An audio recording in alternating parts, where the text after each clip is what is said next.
Oh no! All the good free agents are gone. What are we gonna do?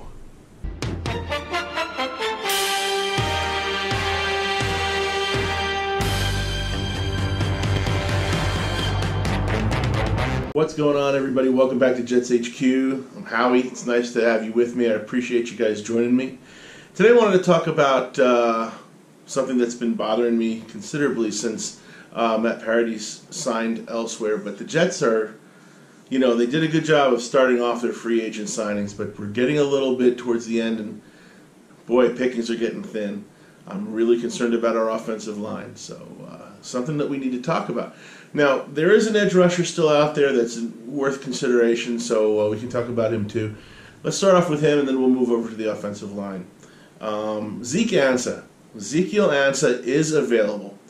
Now, there's a reason that he's still available through all of this free agency. Obviously, his injury concerns are a bigger matter, and his age, getting up there, he's 30, is a matter that the teams are concerned about, and he's asking for a lot of money. So we may have to beg off of Zeke Ansah, although I would love to have him on the team. I know the Jets are kind of hedging their bets on edge rushers because they think that they're going to get a really good one in the draft. There's a good chance that we might trade down, and even if we do trade down, we could still end up with a really good edge rusher. So I don't know if they're going to pour a whole lot of money into a Zeke Ansah unless he was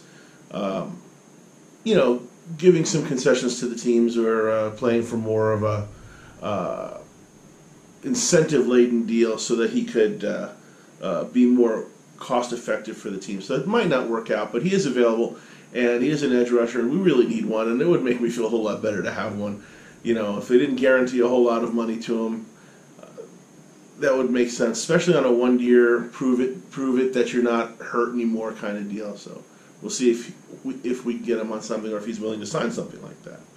Another one, we also still need some cornerbacks, and there's one that's sitting out there that's perfectly serviceable, and that's Morris Claiborne. He's our free agent. He was a Jet, and he was really very good. One of our subscribers asked a question about him. Why aren't we re-signing him? Why shouldn't we re-sign him? And I couldn't come up with a good reason why we shouldn't. I have a feeling that the situation is more on Morris's side. I think that he's looking for a big deal. I think he's looking for a lot of money, and I think he's shopping himself around. I don't think it's the Jets that don't want him back. I haven't heard a bad thing from the Jets about him. I don't see why they wouldn't want him back. He's 29 years old, a former top pick, and he's really worked out quite well for us since coming over from the Cowboys. So in his situation, I think the Jets would entertain him if he were to come back and maybe drop the I need $15 million a year kind of thing, because he'll price himself out at that point. And hopefully he'll have some kind of a discussion with the Jets, because we really could use a cornerback, and I would just hate to see the Jets have to waste a pick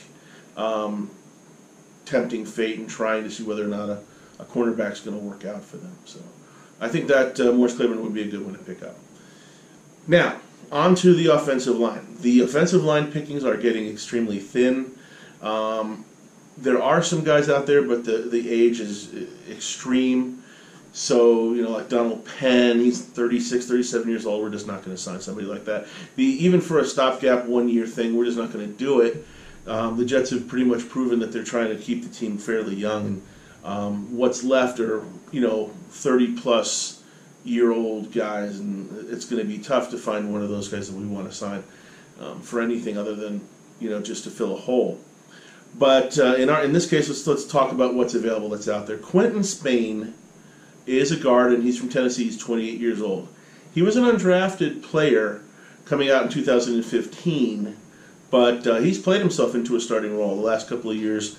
I think the last 3 years for Tennessee, he's started almost every game, aside from some injuries. And he would be an excellent guard. Now, he did play left guard, and of course we have Kalichi Osemele, but moving him over to right guard would be a nice thing to see, and he would be a significant upgrade over Brian Winters. So that would be something that the Jets could have on their plate, or at least could take a look at. So Quentin Spain, that's one of them that we want to look at. And the next one, Josh Sitton. Now, Josh Sitton is 33 years old. So he's probably, less on the Jets' mind. However, he is out of Miami, and there is that Adam Gase connection. He does know Adam Gase's offense. He might be somebody who could help the younger players, situate and gel in Adam Gase's offense and give us a little stability. Also, he would, again, replace the Brian Winter. So he's, both significant upgrades. So that might be one that we could get maybe a little bit on the cheap, realizing that he is 33 years old. But he'd be one to look at too. And then the last one that I wanted to talk about is Jared Veldheer. He's from Denver, and he's 32. He's an offensive tackle. Now he started out as a left tackle. I believe he was a third-round pick out of Oakland in 2010, and he started off as a left tackle, but he quickly transformed over to a right tackle. And I think that in our case, we could definitely use him to replace Brandon Shell. Be gigantic upgrade. Veldheer is he's a very solid player on the right side, and I think that would work out really, really well for us. He did play every game for the Broncos, so I think that would be a significant change as well. All of these players, I don't think any of them would be overly expensive. The linemen that are getting up in age are looking for a final contract. They're probably just trying to hang on, so it'd be a little bit cheaper. I think that Quentin Spain would be a little bit more expensive, although his history of coming from undrafted ranks, I think that he's still not. He's in the middle lines as far as the money is concerned, so he's signable. Then of course you're talking about Ezekiel Ansah and Morris Claiborne, who are probably looking for a lot more money on the defensive side. So still all considerations that the Jets could use their money to fill some significant holes. All of this being said, it still leaves us with a gigantic hole at center. We really need a center, and it would be really nice to see us get one in the draft. I don't know where or how that's going to happen unless we trade down, or we'll see what happens in the third round. But center is just a real spot of problem for us. We do not have that Nick Mangold, just solid stud that we know that QB hand, that snap is gonna always be there. I'm still got the view in my head of the ball flying past every time on offense from last year is just disgusting. So the fact that we let a player of Matt Parady's stature go for $9.5 million a year, and I don't even think we made an offer.